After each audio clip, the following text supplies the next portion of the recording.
हाथी था, तो वो उस हाथी को डेली एक नदी थी पास में, वहाँ स्नान के लिए लेके जाता था।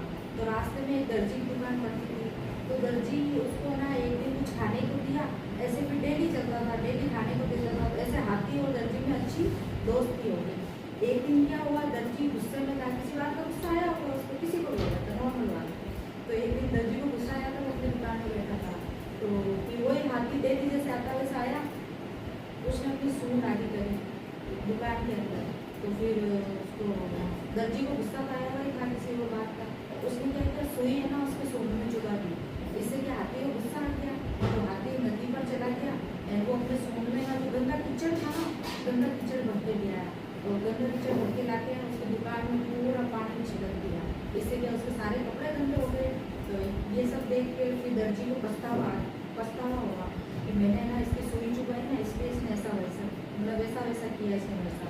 तो इस कहानी से क्या शिक्षा मिलती है, आप जिसके साथ जैसा करोगे वो आपके साथ वैसा ही करेगा। तो क्या है, जैसे को तैसा। आपको समझ में आई ये कहानी, समझ में आ गई अच्छे से?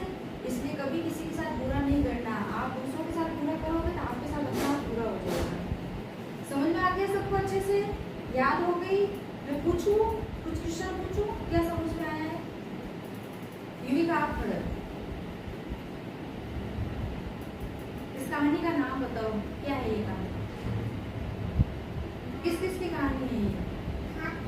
हाथी और हाँ, वेरी गुड, युविका को अच्छा होता है। चलिए आप बताओ, हाथी को खाने को कौन देता था डेली? वाह, वेरी गुड, आप खड़े हो। हाथी के दर्जी ने सुई क्यों चुभाई? दर्जी को गुस्सा आया, किसी और बात का गुस्सा हाथी पे निकाल दिया। ठीक है, आगे तो वेरी गुड, आप खड़े हो। फिर हाथी नदी पे जाके सूंड में क्या भर के लाया? वेरी गुड, मतलब सब बच्चों ने अच्छे से ध्यान से सुना है ना? तो एंजॉय किया सबने, कल और नहीं किया।